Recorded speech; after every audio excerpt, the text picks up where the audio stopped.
Tim's gonna be a little late, but we're gonna get it going. So call the meeting order and pledge of allegiance. I pledge allegiance to the flag of the United States of America, to the republic for which it stands, one nation, under God, indivisible, with liberty and justice for all.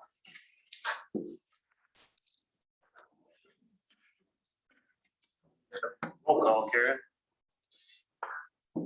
Doug? Here. Karen? Here. Jerry? Here. John and Mike are absent and Jim will be late. And then we'll open it up for citizen comment. If anybody wants to comment before we start the meeting. Any comments? We got a couple people online too. If anybody has a comment online.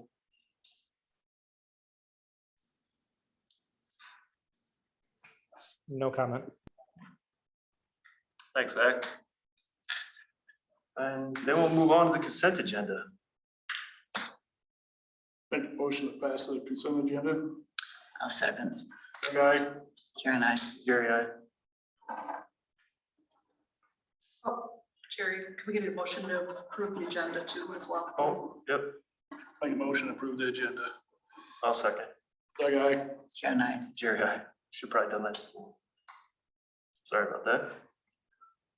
Next, we have in the development resolution approving the amended development agreement, Bob Real Estate. This is being brought back to you with language added to insert the forgivable loan. So that's all we're doing. The original agreement didn't change at all. We got started. Okay. Make the motion to approve the resolution. I'll second. Doug, aye. And I. Jerry, I. And Sherry is here, so if you have any questions. The question was asked before. When do you think? When are you hoping? Well, we would like to be open before Christmas. That's a big time for us.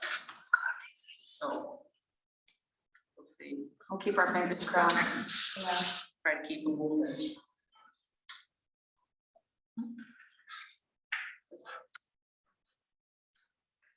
Development mother. I'll follow up with you on the check, okay? Oh.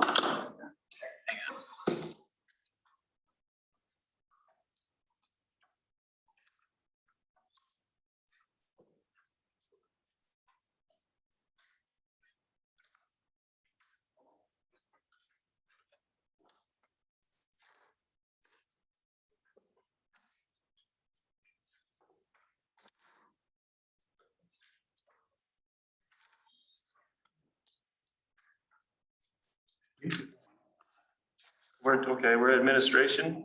Number A is the fiscal year audit presentation by Brad. All right, I was just going to run through the financial statements. I think it was Catherine and I, if you guys have questions or anything, but I was just kind of run through basically the financial statement and what's all included in it. And basically, it kind of starts out on page 2 of the independent auditor's report. It kind of talks about different types of opinions that we're giving on major funds of the city. So there's the governmental activities, the business type activities, and all the major funds, and kind of looking at that goes into the different responsibilities of the CPA firm versus the city. The city is responsible for preparing the financial information. They're responsible for reviewing internal controls and implementing new controls on a periodic basis. We're responsible for giving an opinion on financial statements. This is a little bit different than last year. The 3 different audits that we're doing this year. We're doing an audit according to generally accepted auditing standards, which is governed by the American Institute of Certified Public Accountants. There's an audit, a generally accepted governmental auditing standards audit that we follow, which is governed by the Comptroller General of the United States. And then there's also a uniform guidance audit this year with the influx of federal funds that the city received for the wastewater treatment facility too. So there's kind of 3 audits in one this year. So then that's all kind of on page 2. Page 3 at the very top, first paragraph there kind of talks about our opinion on all the basic financial statements. It gives a clean opinion on the financial statements. So basically, we have no modifications to the financial statements whatsoever.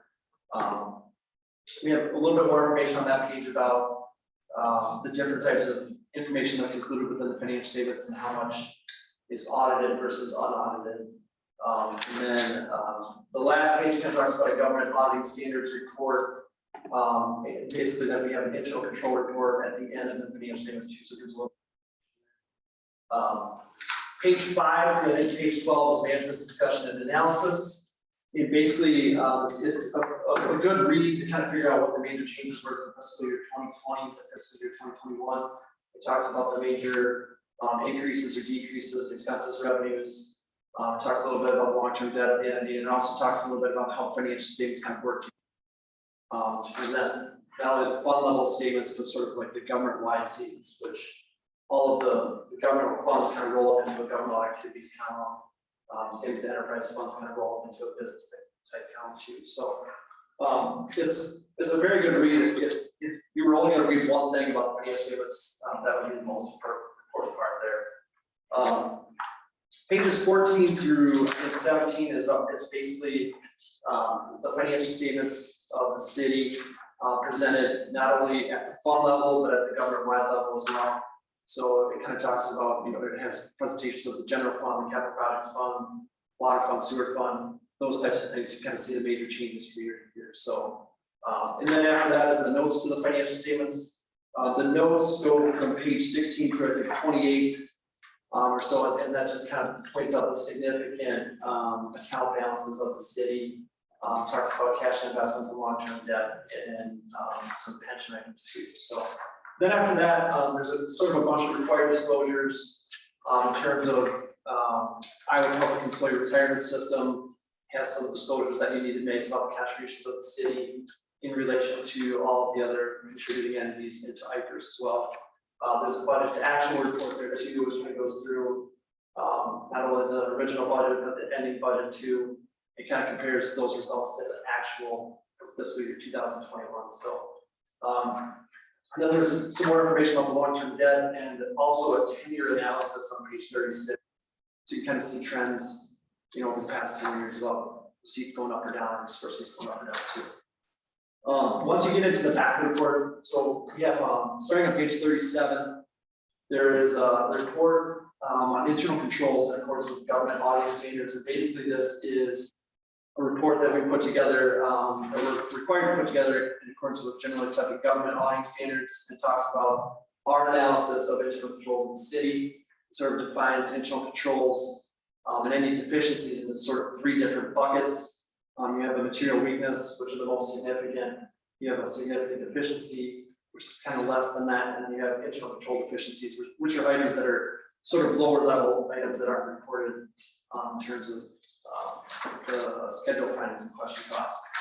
And then after that, on page 39, there's this will be the new report this year in accordance with the uniform guidance. So since the city received over $750,000 in federal awards in fiscal year 2001, we had to do a separate compliance audit of a major program of the city, which was the Economic Development Authority's grant to the city for the wastewater treatment facility. So basically, we go through, we check all the major compliance requirements that the uniform guidance sort of depicts as major items, and then we sort of give an opinion on compliance in respect to that too. So, with respect to that program, we did not have any modifications there either. So that was all we audited the compliance with that program and had no findings there either. So, probably the big thing, as you get further down into the report. Page 44 talks about the significant internal control of the city. So this is usually maybe where we get the most questions. The first one there is preparation of financial statements and schedule of expenses. And basically what it is since we as auditors prepare the financial statements of the city, more so as an administrative convenience to the city, we have to include an internal control deficiency here. Just in the private sector, you would see most sort of private entities prepare their own financial statements, and then an audit firm would come in and audit those financial statements. This is very typical of the city, the size of Peosta within the state of Iowa. there's hundreds of cities who have the same comment, so nothing too concerning, although the wording there, if you look at it, it says material weakness, it probably jumps off the page, it looks like it's a big issue. But this is something that's very typical, so. And actually, the next comment, so is a significant deficiency. And this is more so a cautionary comment than anything. So they kind of define internal controls in terms of material weakness first. So it's anything that has the potential to become material to the city. So anything that could be significant in terms of an error or something, you know, that might be brought directly to the city. So anything below that is a significant deficiency. There's some significant deficiencies in terms of segregation duties in the city, in terms of collecting receipts or disbursements or paying disbursements. We don't think those are very significant, although the terminology says significant deficiency. It's in here more as a cautionary item, just to kind of keep in mind going forward that there could be some issues where the city collects receipts and disbursements, just because of the lack of personnel in certain areas. Again, very typical of the city size of Peosta. And then from there, as you get to part 4 of the schedule of finance on page 45, it talks about some of the statutory items that we're required to report on in accordance with the state auditor's office. They have us go through, you know, a dozen different compliance requirements and sort of test items to see if we found any deficiencies in that area too. So nothing too significant there. I think there was one finding in a budget to actual for a health and social service expense, which I think was only $84. It was in a different function category than I think what the city's used to seeing because of a COVID related item. So very insignificant in my mind as well too. So overall, I think the audit went very well.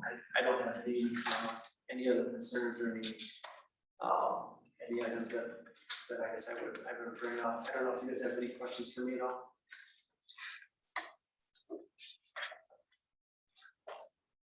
Karen? Questions? No, I got a question for Karen later, but not on this, no. All right. I'm good, Jerry. I'm good. All right. This is information. Okay, there's no action on this. We already. Consent agenda. Okay. Good. Thank you. Thank you. Yeah, no, If you have any questions at any point in time, feel free to contact us. will do. And this is our second year doing this, This right? is second year. And as I recall, the findings were very similar the first year as well. Yeah, I think we had the same preparation of financial statements comment. In fact, I'm sure we did. I can't remember where the significant deficiencies landed last year. I think we still have one for segregation of duty, but I remember that as well. yeah, it's very difficult to say this size. It's Right. just tough to segregate all the revenue streams. That where they're at, so. So as you look at Peosta as a growing city, there's nothing here that gives you reason to be concerned with or doing anything that might cause us an issue. No, actually, you know what, I should go a little bit further to say that, this is one of the first cash basis city audits that we have done. So I think from a financial reporting perspective, the city seems ahead of the curve, I guess I would say. Most cities are probably doing this somewhere in November, December. Some of them do it as late as March, April too. So kudos to management for that. Kudos to that table. Very good, thank you. All right. There's nothing else on the fiscal year 21 audit presentation. We'll move on to sign permits. Darkbird Tech House. Thanks, Brad. Thank you. Thank you. The sign permit that was sent in, we had ECI look at it, and we don't have any ordinance in place for a commercial permit to compare it to. So I went back and looked in the file to see what we had done in the past, and every commercial permit that has come before the council has been approved. So with that being said, the planning and zoning at their October 4th will be looking at a sign ordinance language so that we can get something in place, so that we're just not approving everything, because at this point, we could have a sign come in with 100 square feet and look ridiculous, but there's really nothing that we can do to not prevent that from happening. So it's my recommendation to move forward with the approval of what is presented from Jeff Bird. And then I kind of put a little comment in there too about where the signage would be. And hopefully that was a little bit of information that we all learned from a little bit. So again, I would just recommend that we just move forward with the approval as is.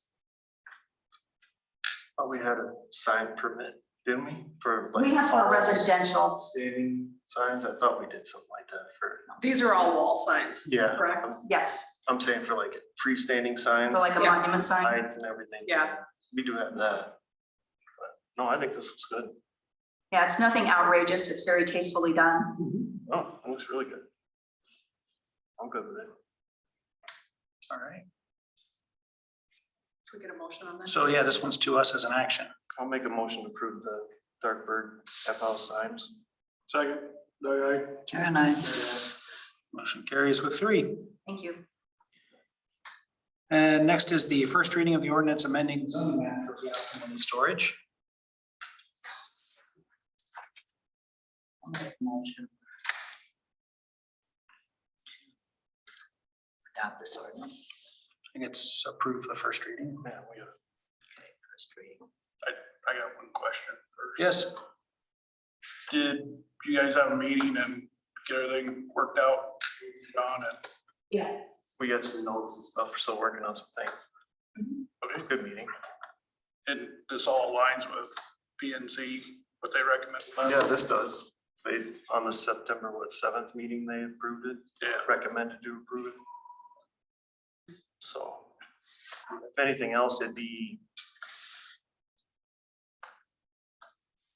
We probably have to do something if your lot changes north or south or whatever, right?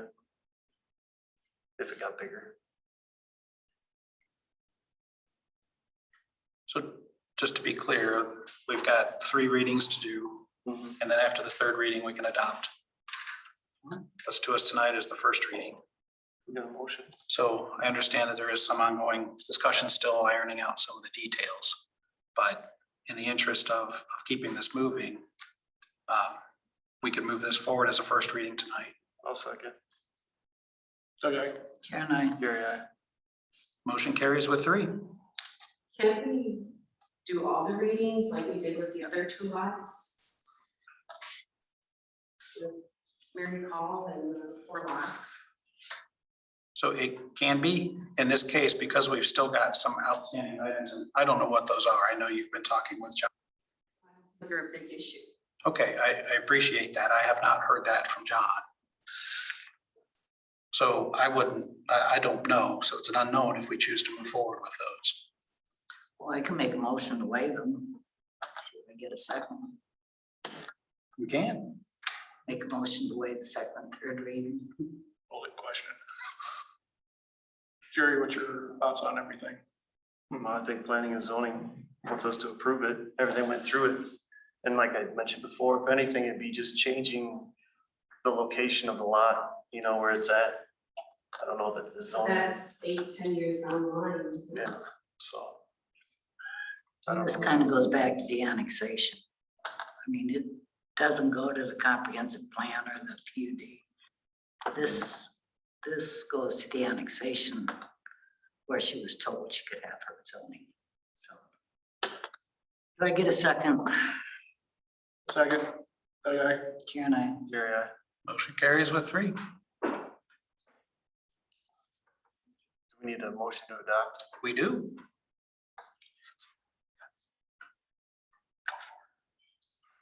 Make a motion to adopt this ordinance. What number is it anyway? 10. I'll second. Doug, aye. Karen, I. Jerry, aye. Motion carries with 3. Congrats. All right. Next up under other business and correspondence, we've got committee reports. Yeah. No, never mind, sorry. You were the first name on here. On the sidewalk committee. I can find out what committee you're on. Did this before, I must have missed this. Annette, do you maybe want to tee this up a little bit? Sure, the sidewalk committee met, we were talking about adopting a sidewalk ordinance, not realizing that we have one in place right now. So what we need to do is get the committee back together, review it, talk about the changes that we wanted to make to add in there as a cost sharing, and then bring it back to the council for, at a working session for review and possible adoption. And correct me if I'm wrong, but Dean's getting prices to fix the sidewalk. In those 3 areas that we discussed, yes.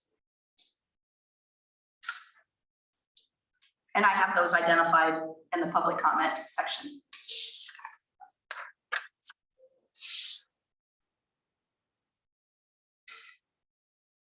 All right, this is just for information only. Any other discussion on the sidewalk committee? Thank you for that update. And then we've also got the HR committee listed here. We met on August 25th to continue the discussion about creating the position for the building inspector. I think we're at the point right now where we see the need for it. We know that we can pay for the position. And also, I have been working on creating a commercial building permit fee schedule that I kind of rolled out to the building code committee and to staff today to kind of get a different set of eyes on it. That coupled with the fact that we've had the 35 homes and that basically we're in a very good financial position to hire this person. We do have an HR committee meeting coming up October 14th. And I think at that point, then we really need to make the decision to move forward with a job description and perhaps posting and filling that position. So understanding where we're at with that, I'll ask the council members if there's any other information they would like to see.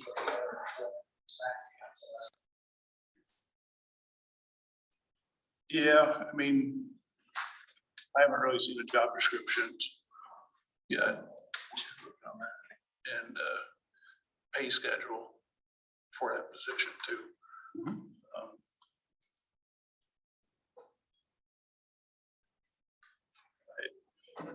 I think after the 14th, we'll probably work out some more issues.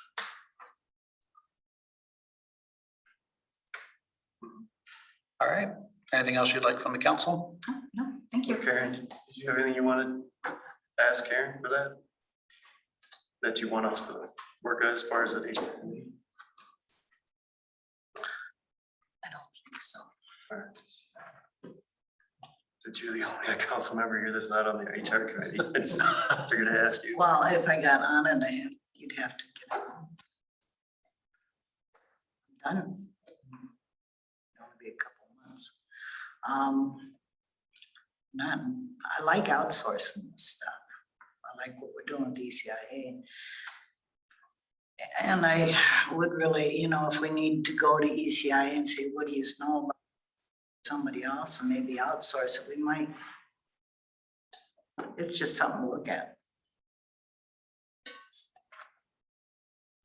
Because I think we make out a lot better outsourcing if we get the product we want, if we get the information we want.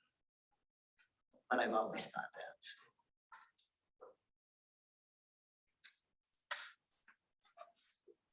Is there a motivation other than the financial part of it? Just paying to have that work done? Well, there's the financial and there's department versus department and budgets and all that.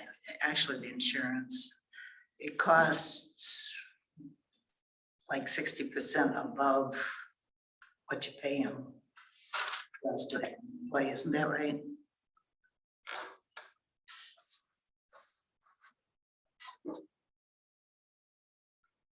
We can find out. By the time you get the benefits and you get everything else in there. And all your laws and whatnot. But I'm just, So if a proposal is coming to the council, it sounds like it would help Yeah, right. have that factored in. liability too. Okay. Be more than happy to put that together. Pardon. I'm thinking that with the stormwater and stuff, ECA probably does have somebody who's knowledgeable. Or the DNR might do something that way, I'm not sure about that. I mean, who are we gonna get that knows everything? Nobody? We already got Jerry. Yeah. Oh, I don't think so. Hey, they talk about you instead of me. Well, He just didn't say it about me for the discrimination. anything else that we want to see related to the building inspector position? It's good input. Thank you. Thank you. All right, with that, we've exhausted the agenda items other than the concluding citizen comment. I see we've got a couple people online and a few in the room. Is anybody wanting to address the council this evening? How about online?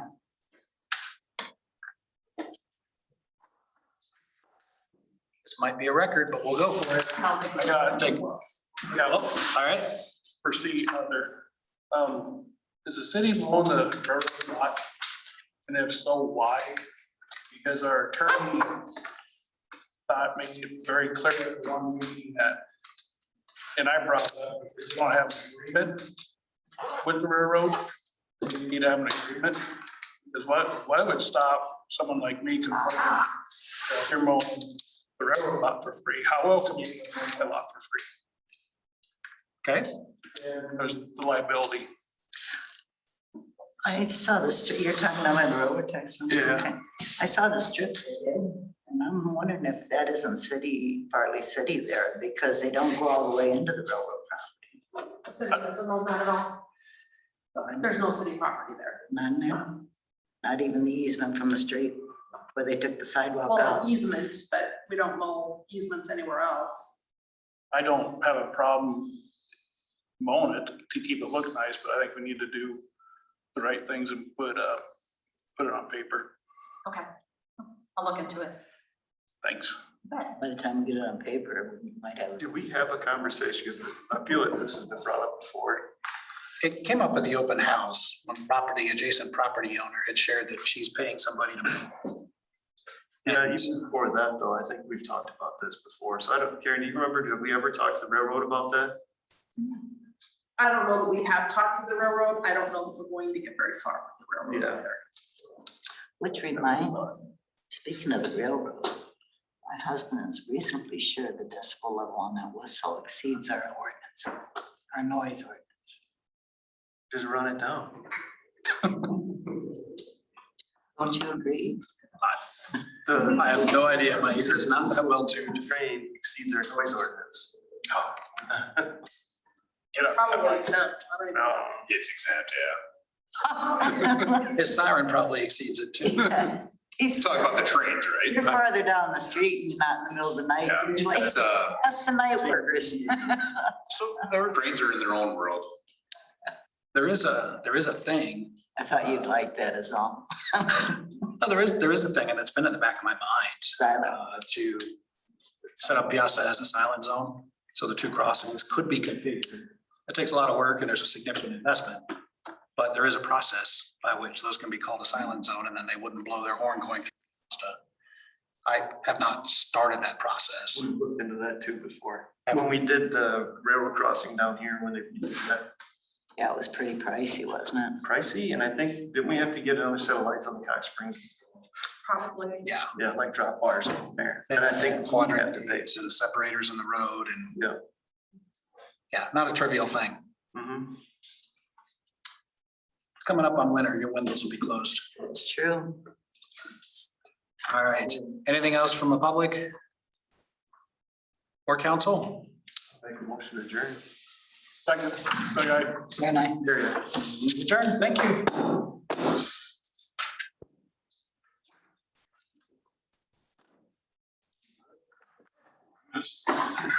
I told you that was gonna happen. See you, Tom.